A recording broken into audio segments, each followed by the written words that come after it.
Welcome to the Word Exposed Easter Recollection. Praise God, for Jesus has truly risen, and we are all gathered here to celebrate our being Easter people, the flock of the Good Shepherd. Good morning po. Good morning. Good morning po. Magandang umaga po. Magandang umaga. Wala hong uupo, ho. Sama-sama tayong nakatayo.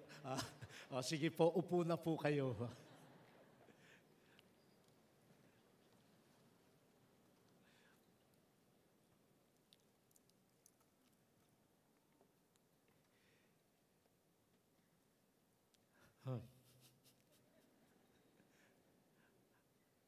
Ang dami natin dito, nakakakaba.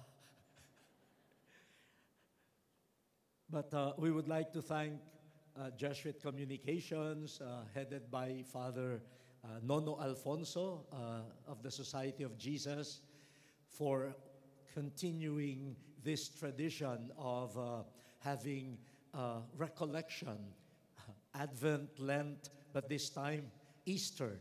Kasi po, yung Lenten recollection ay hindi natin natuloy. So, meron namang Easter. So, what will stop us from gathering as a community in order to pray and to reflect on this central mystery of our faith and of our life as a church? And we also would like to thank the Araneta Rojas family for allowing us to use the Smart Araneta Coliseum. At para po sa lahat ng mga tao na nagtulong-tulong para maganap po itong ating recollection, ay nagpapasalamat na po tayo sa inyong lahat. Father Nono was quite right in telling us that it has been my observation for a number of years now, based on the invitations that I get, that we tend to prepare well for during Advent, for Christmas, and during Lent for the Holy Week. And so I get a lot of invitations to facilitate retreats and recollections during the Advent season and during the Lenten season. Lalo na kapag Holy Week. Ang daming nag-o-organize ng talks, recollections, parishes and groups, Holy Monday, Holy Tuesday, Holy Wednesday. Meron pang mga talks on Holy Thursday morning, Holy Friday, a Good Friday, Black Saturday morning. Pagdating ng Easter Sunday, walang nag-iimbita. Easter Monday, wala nag-iimbita niyan. Panaka-naka may mag-iimbita for Pentecost. Pero during the whole season of Easter, parang nobody is interested in a spiritual preparation to continue and to sustain the spirit of Easter, which, according to St. Paul, is the whole reason for our faith.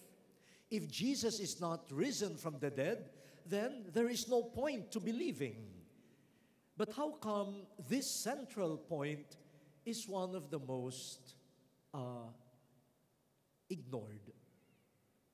Kaya nung hindi natuloy itong recollection na ito during Lent, sabi ko, parang may sinasabi ang Diyos.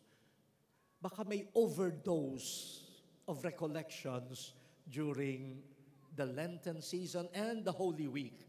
Ngayon, sabi niya siguro sa akin, lumipat ka sa Easter. Yan. Siya na ang gumawa ng paraan at pangangatawanan ko na yan. Pang-Easter na ako. Kung kailan walang nag-o-offer ng recollection, doon ako mag-o-offer. Kasi kapag Holy Week, Lent, ang daming nag-o-offer niyan. So, hindi na ako makikiagaw dyan. Doon na lang sa walang kumukuha, dyan ako kukuha. Now, the Easter event and the appearances of Jesus, the risen one, as recorded in scriptures, are many yet also quite, just like him, really quite mysterious. But the mystery of the presence of the risen Lord in our lives is a mystery that is not hidden in the sense that we will not be able to understand it or we will not have any inkling about it. It is a mystery that is dynamic. It is very real. The more real an event is, the more mysterious it is. Ang pinakatotoong mga bagay sa buhay, yan ang mga pinakamalalalim na mystery. Halimbawa, yung mga mag-asawa, kung totoo ang pag-ibig nyo sa isa't isa, yung pag-iibigan nyo, yan din ang pinakamalalim na hiwaga ng buhay nyo. Yung pag-iibigan sa pamilya, yung pag-ibig sa bayan, tunay yan. Pero yung pinakatunay, yan din ang pinakamalalalim na misteryo ng buhay. So truth and mystery really come together. It will take us a lifetime reflecting on the Easter mystery. But for this morning, I would like to capture a bit of the dynamism, the movement in life that Easter generates in us. Alam po ninyo, ang muling pagkabuhay ni Jesus, ang kanyang paglalakbay mula sa kamatayan patungo sa buhay sa Diyos, ay nagbigay sa atin at nagpamana sa atin ng paglalakbay din. A dynamic journey in faith and life. Easter is about movement. It is about growth. It is about creativity. Napaka-active ng Easter. Kaya nakakapagtaka kung kailan Easter, parang walang nangyayari. And I want to capture a bit of that movement of Easter. For this first portion, I would like to read from St. Mark's Gospel, the 16th chapter, verses 1 to 8. When the Sabbath was over, Mary Magdalene and Mary, the mother of James, and Salome brought spices so that they might go and anoint him. And very early on the first day of the week, when the sun had risen, they went to the tomb. They had been saying to one another, "Who will roll away the stone for us from the entrance to the tomb?" When they looked up, they saw that the stone, which was very large, had already been rolled back. As they entered the tomb, they saw a young man dressed in a white robe, sitting on the right side, and they were alarmed. But he said to them, "Do not be alarmed. You are looking for Jesus of Nazareth who was crucified. He has been raised. He is not here. Look, there is the place they laid him. But go, tell his disciples and Peter that he is going ahead of you to Galilee. There you will see him, just as he told you." So they went out and fled from the tomb, for terror and amazement had seized them, and they said nothing to anyone, for they were afraid. It sounds like a familiar story, and it has variations in Saint Matthew, most especially. And St. Luke has his own version. St. John also has his own version. But the core of the story is there. the visit of the women to the tomb, and they saw that the tomb was empty, and there was a vision of, in this case, according to Mark, one angel, no? In Matthew, dalawa yata, no? Na dumami na yung angels. No? And then, but the message, He has been raised. And go tell my disciples and Peter that He is going ahead of you to Galilee. For this first portion, I would like to reflect on that.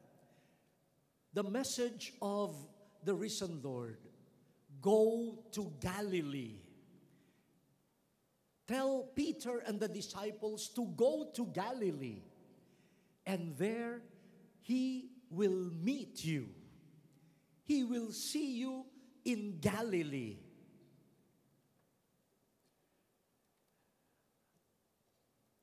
Ilan ba ho sa inyo nakapunta na sa Galilee? During this year of faith, we are being encouraged to go on pilgrimage to the Holy Land, to Galilee. But for those of us who have no means or opportunities to go to Galilee, don't worry. The command is there, go to Galilee. But where is Galilee? Where will you go if you cannot go to the geographic space called Galilee? Find your Galilee. Saan ba kayo pumupunta? Nako, malamang sa mall, sa restaurant, sa shopping. But the risen Lord says, go to Galilee, for it is in Galilee where you will find me. That's where the friends and the disciples of Jesus go to meet Him, in Galilee. Saan ho ba itong Galilea? Ganito rin po kasi ang sinabi ni na Kristong muling nabuhay sa version ni St. Matthew, chapter 28, verse 10. Jesus appeared to the women and told them, go tell my brothers to go to Galilee. There they will see me. And in the version of St. John, Jesus appeared to the disciples along the Sea of Galilee. He was true to His promise. He will see them in Galilee. Galilee can be events in our lives. Galilee could be persons. Galilee could be places. But let us identify which are the Galilees of my life where the risen Lord seems to be directing me to go because He is waiting there to meet me. Baka kaya hindi natin nakikita at nakakausap si Kristo muling nabuhay ay hindi tayo sa Galilea nagpupunta. Doon siya naghihintay sa atin sa Galilea ng mga buhay natin, hindi naman tayo doon nagpupunta. So I have here at least 3 possible interpretations of Galilee. The first is this. I borrow this idea from one Bible scholar, and I was struck by his description.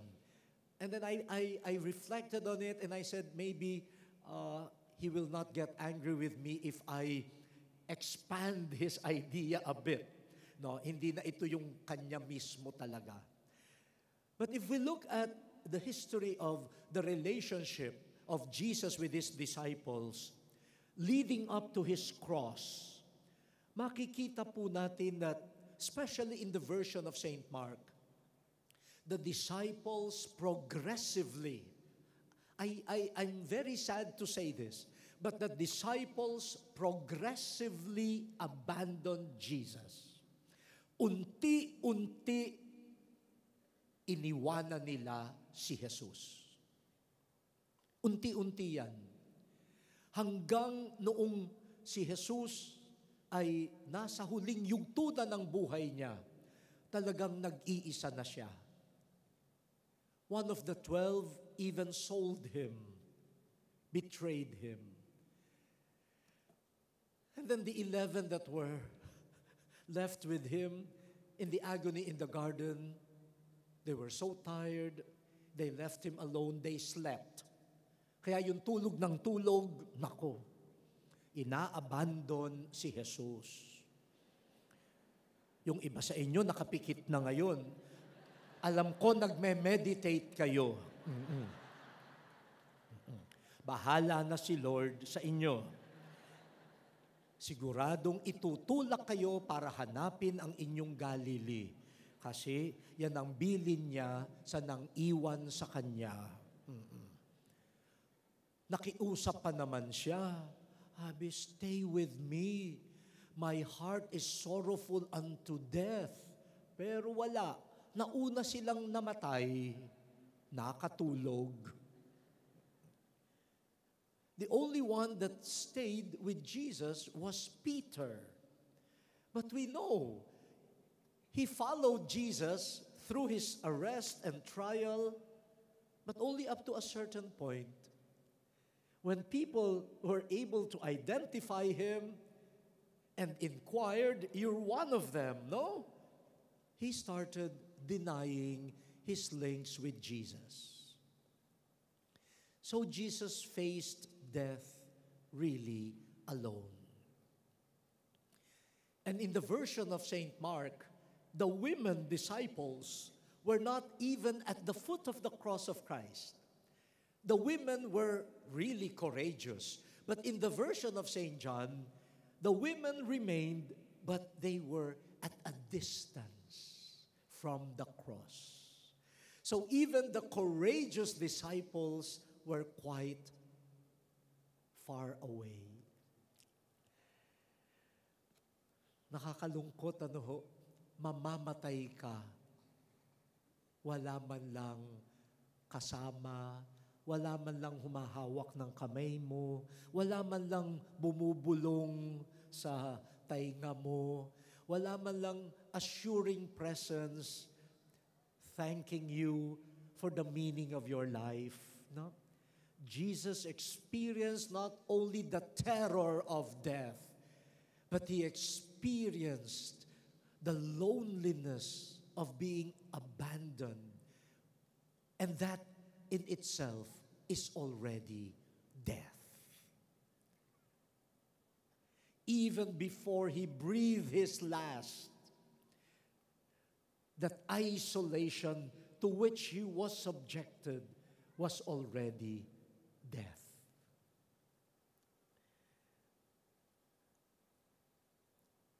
At ano ang ginawa ng mga apostoles after abandoning him? Many of them went home. Umuwi na. At marami sa kanila from Galilee. Kaya, uwi na sa Galilee. On the one hand, you cannot blame them. They probably were so frustrated. They thought Jesus was the political leader that God had sent. They thought Jesus would restore the kingdom of Israel. But it was not the case. So siguro, nahihiya rin sila sa sarili nila. Sinasabi siguro nila, napakasira naman ang ulo natin. Bakit tayo sumunod sa taong yan? Wala naman pala. Useless. So, parang, sige, it's not worth following him. It's not worth staying with him. Maybe they even found wisdom in having abandoned him. Tapos pa siguro, narinig nila ulit yung sinasabi sa Old Testament. from the book of Deuteronomy, chapter 21. Alam nyo ang sabi doon? If a man guilty of a capital offense is put to death, and his corpse hung on a tree, it shall not remain on the tree overnight. You shall bury it on the same day. Otherwise, since God's curse rests on him who hangs on a tree, you will defile the land which the Lord your God is giving you as an inheritance. According to the book of Deuteronomy, someone condemned to die by crucifixion is cursed by God. So siguro nasa isip nitong mga apostoles, akala natin yung Jesus na yan, Son of God, with His crucifixion, He is not Son of God. He is cursed by God according to Deuteronomy. Siguro iniisip nila, baka tama, maybe the scribes, the Pharisees were right. Maybe we were wrong. Let us erase this part of our history. Kalimutan na natin ito as a nightmare. Tutal, iniwanan na natin siya, umuwi na tayo. So going back to Galilee, going home was the completion of abandonment.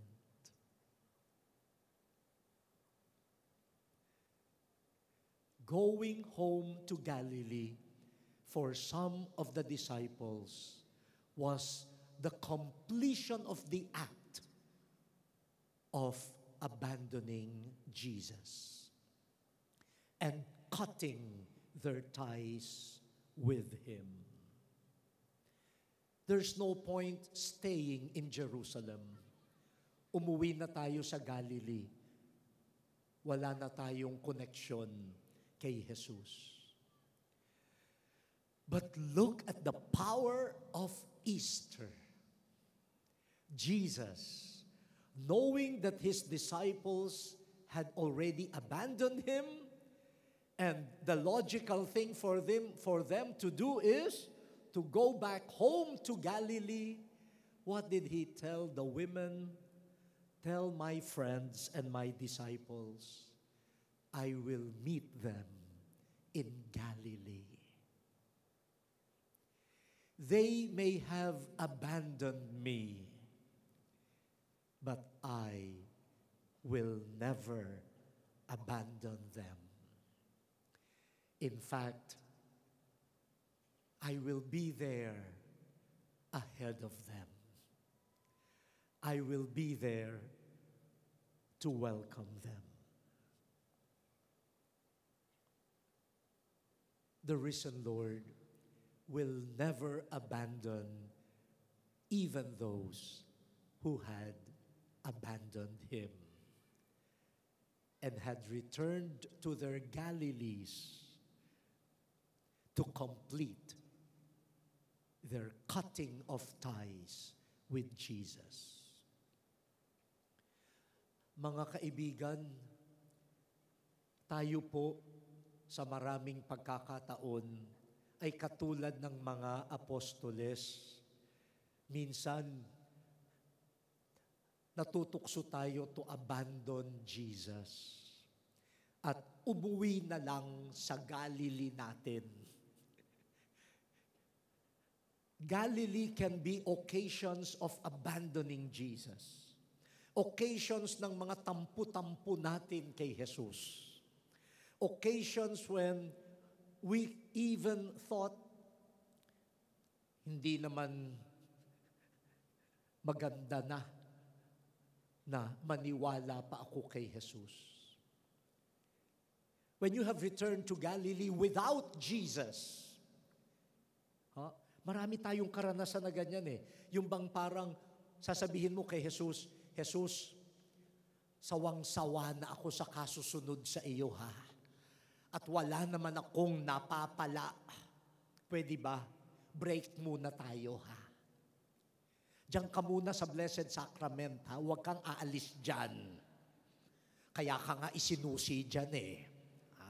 Nakasusi ka dyan, ha? Huwag kang aalis dyan. Huwag mo munang pakikialaman ng buhay ko. Let me go, let me go. I will go to my Galilees without you. Please, do not follow me. Leave me alone. Palagay ko lahat tayo maraming kwento ng ganyan. Mga pag-uwi sa Galilee dahil iniwan na natin si Jesus sa Jerusalem at palingon-lingon tayo, huwag kang susunod ha. Nailibing ka na dyan sa Jerusalem, dyan ka na ha. Huwag mo kaming susundan. May tampo ako sa iyo, I don't need you now, let me be.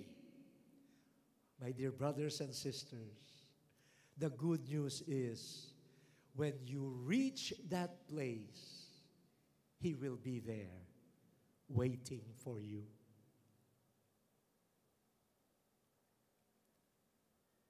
That's how faithful He is.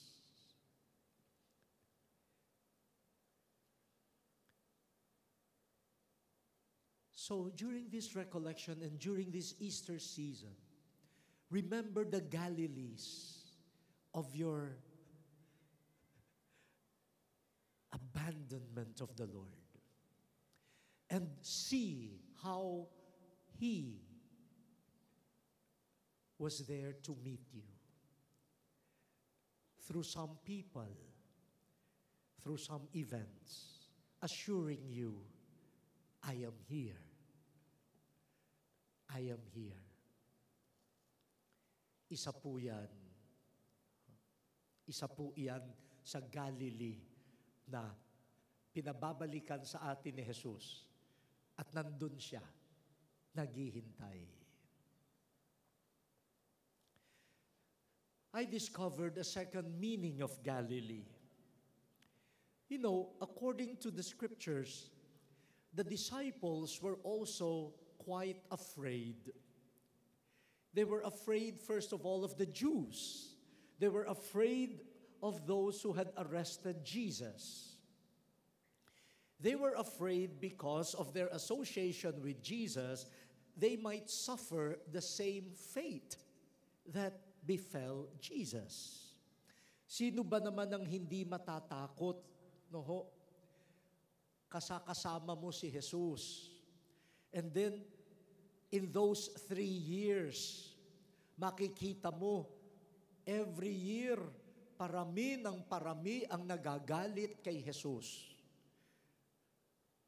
Every year, parami ng parami yung nagpa-plot against Him. Kung ikaw ay kaibigan ni Jesus, talagang matatakot ka. Ha? Matatakot ka. Naalaala ko nung kami mga estudyante pa lang, malimit kaming naiimbitahan sa sa mga kasal at sa mga libing. Ewan ko kung bakit kasal at libing. Para kumanta sa mga misa. I remember that Saturday evening, we sang in the wedding of a former seminarian. Who decided to get married. So kami yung kumanta. Then after the Mass, we were in the sacristy fixing our songbooks. Dumating yung pari, the parish priest of that parish. And he asked the seminarians, our group, sino ang leader ninyo? Sino ang leader ninyo? Yung isang seminarista, thinking that the priest was looking for the leader dahil nagandahan sa kanta,